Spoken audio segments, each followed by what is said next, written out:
President-elect Donald Trump says that Mitt Romney is still being considered as Secretary of State and that there could be an announcement sometime next week. Hi, everyone. I'm Bianna Golodryga. Another name on that list is reportedly California Congressman Dana Rohrabacher. Congressman, thank you so much for joining us. You're joining us live from Washington today. Well, my pleasure. Thank you. So the president-elect was asked about his Secretary of State appointment. He mentioned Mitt Romney as well as Rex Tillerson, the CEO of ExxonMobil. A few news publications, however, have listed your name as a possible candidate as well. Has the president-elect or somebody on the transition team spoken with you directly about this position? Well, first of all, I'm flattered that I am under consideration.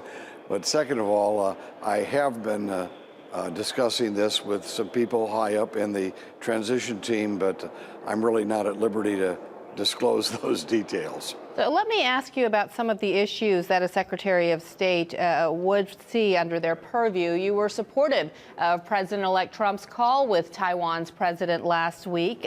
We know that this was not just a random congratulatory call at this point, but instead was one that was in the works for months. This, of course, comes at a time when intelligence officials say that North Korea is just a few years away from being capable of sending an ICBM to hit the west coast of the U.S. So my question to you is this the time to possibly provoke China, a country, of course, that the U.S. relies on to keep North Korea more or less in check?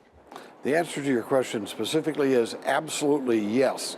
The last thing the Chinese that's going to motivate the Chinese is that they want to do favors for us because we're kowtowing to them. We're telling them how sincere friends we want to be to these vicious dictatorships that run Beijing and North Korea.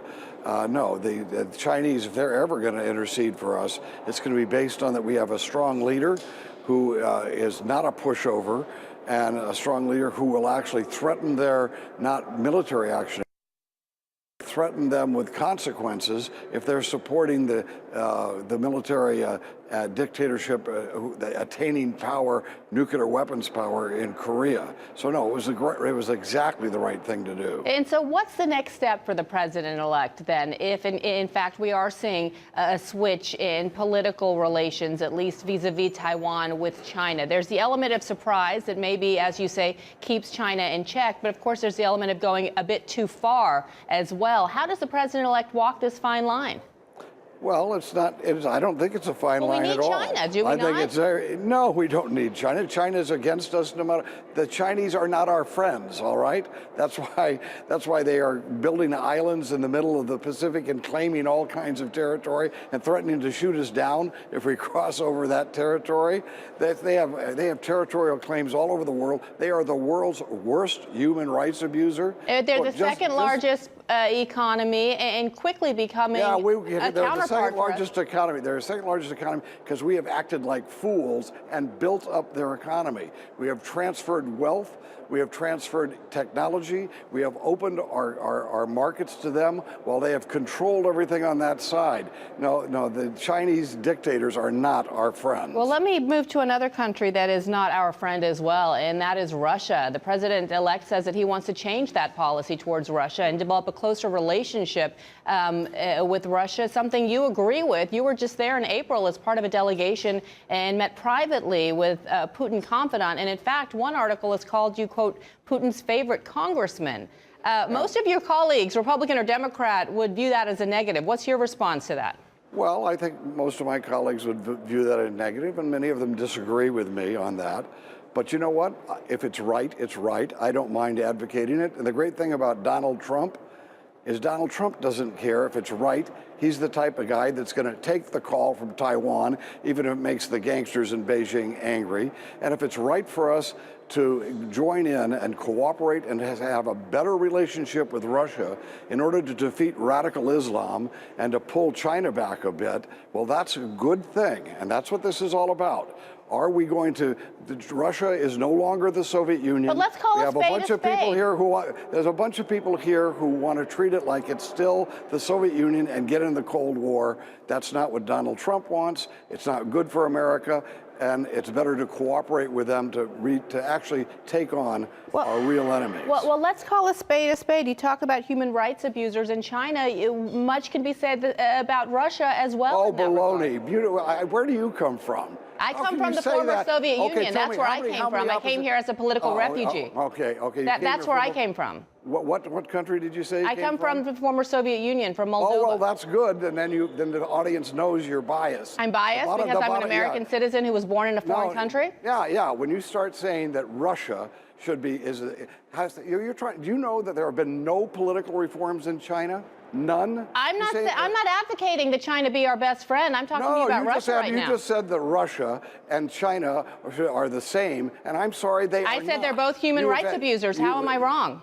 Oh, how are you wrong? In China, they don't have an opposition party. Russia isn't accused of murdering journalists? Okay, look, I'll let the public decide for that last comment where you're coming from. The bottom line is, what's good for America is to prioritize, as I did when I worked with Ronald Reagan. I wrote most of his speeches. And what would Ronald Reagan issue. think about your thoughts about Vladimir Putin? Maybe you forgot that Ronald Reagan was the one who reached out to Gorbachev with his Are you hand comparing open Gorbachev to Vladimir Putin? Absolutely, I am. You are. The fact is, yeah. Do you know why? Why? Because they're both leaders of a very powerful country that we need to be friends with if we're going to have peace in the world. To take the belligerent stand now against Russia, treating them as if they were the Soviet Union, which you obviously do, is going to lead to more conflict and make us less safe, because we've got radical Islamicists and we got Chinese who are making all kinds of overtures and actually offensive operations against us in the South China Sea and elsewhere. No, we need to prioritize, as Reagan did, what is our number one enemy? And at that time, it was the Soviet Union. So how would Ronald Reagan feel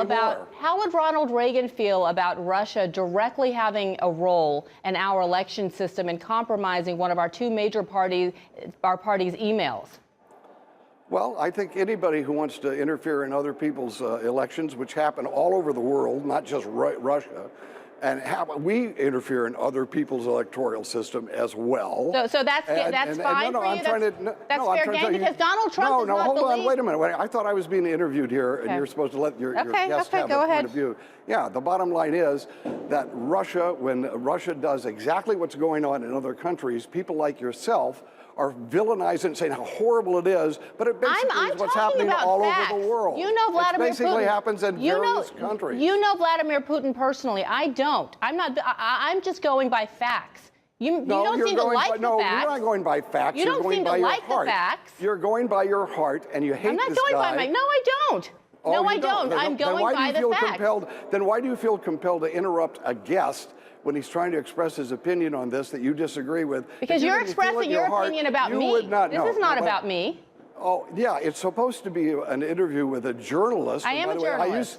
Oh, you are? Do journalists interrupt someone in the middle of when they're making a point? Continue with your thought process, Congressman. Okay. By the way, I'm a former journalist. I was a speechwriter for President Reagan and a special assistant. I have your biography. All right. Well, let them know then, who's ever listening, when I say that the Soviet Union was our enemy and Russia today is not that same enemy. And I'm asking, and how do you come to that conclusion? How did I come to that conclusion? How about when thousands of our people are being murdered like in 9/11? How about when radical Islam cuts the heads off Christians and kills Americans throughout our country?